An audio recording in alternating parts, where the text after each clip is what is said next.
Praise the lord. ప్రియమైన సహోదరులందరికీ mirror of Christ తరపు నుంచి శుభాలు. ప్రియమైనటువంటి వాళ్ళారా, మీరందరూ బాగున్నారని విశ్వసిస్తున్నా. వినవాక్యాన్ని తప్పకుండా షేర్ చేయండి, పరిచర్యకు సహకరించండి. మరి ఈరోజు దేవుడు మనతో మాట్లాడుతున్న బలమైన మాటను బట్టి బలపరచబడదాం. యెహోషువ గ్రంథము 1వ అధ్యాయము 6వ వచనము. నిన్ను విడువను, నిన్ను ఎడబాయను, నిబ్బరం కలిగి ధైర్యంగా ఉండుము. దేవునికి మహిమ కలుగునుగాక. ప్రియ సహోదరుడా, ఆనాడు ఇశ్రాయేలీల జనాంగాన్ని నడిపిస్తున్న మోషే చనిపోయిన తర్వాత ఆ బాధ్యతను స్వీకరించినటువంటి యెహోషువతో దేవుడు బలపరుస్తూ మాట్లాడిన అద్భుతమైన మాట ఇది. నిన్ను విడువను, నిన్ను ఎడబాయను, నిబ్బరం కలిగి ధైర్యంగా ఉండి జనాంగాన్ని నడిపించమని ఉద్దేశించి మాట్లాడిన అద్భుతమైన మాట. ప్రియ దేవుని బిడ్డ, దేనికి న్యాయకత్వం వహిస్తున్నావు? ఏ పనికి ముందుగా వెళుతూ ఉన్నావు? ఏ విషయమై ప్రార్థిస్తూ ఉన్నావు? దేని కొరకు దేవుని సన్నిధిలో కనిపెడుతూ ఉన్నావు? ఈరోజు నిన్నెరిగిన దేవుడు నువ్వు ఎంతో భయముతో దిక్కుతోచని స్థితిలో, ఒకవేళ దేవుడు నా చెయ్యి విడిచేశాడా, ఏంటి నా పరిస్థితి అని ఆలోచన చేస్తున్న సందర్భంలో నిలబడి ఉన్నావేమో. అందుకే నీ హృదయాన్ని ఎరిగిన దేవుడు నాయకత్వాన్ని వహించమంటూ, నిన్ను నీ పనిని కడముట్టించమంటూ, నీ పరుగును కొనసాగించమంటూ, నీ విశ్వాసంలో నిలబడమంటూ దేవుడిస్తున్న బలమైన వాగ్దానం ఇది.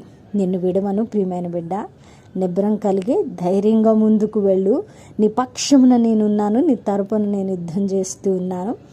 నేను నీ పక్షమును ఉండగా నీకు విరోధంగా రూపించబడిన ఏ ఆయుధం కూడా వర్ధిల్లదని ఈరోజు బలమైన శుభ వాగ్దానం ద్వారా దేవుడు మనల్ని బలపరుస్తూ ఉన్నారు. మరి ధైర్యాన్ని కూడగట్టుకో, బలం కలిగి ఉండు, ధైర్యంగా అడుగులు వేయి. యెహోవా యందు నమ్మిక ఉంచి నువ్వు ఎప్పుడు కూడా సిగ్గుపరచబడవు. నీ ధైర్యంతో నువ్వు అడుగు వేస్తూ ఉంటే ఆయన ఖచ్చితంగా నీ విశ్వాసాన్ని ఆయన నిలబెట్టి నిన్ను ఉన్నతమైన స్థలముల్లో ఆయన నిలువబెట్టి ఆయన నామాన్ని మహింపరుచుకునేటువంటి దేవుడు. విడువని ఎడవాయని దేవుడు మన పక్షమున ఉండగా మనము ధైర్యం కోల్పోవడం, మనము జారిపోవడం, చింతలోకి వెళ్ళిపోవడం ఎంతో బాధాకరమైన విషయం.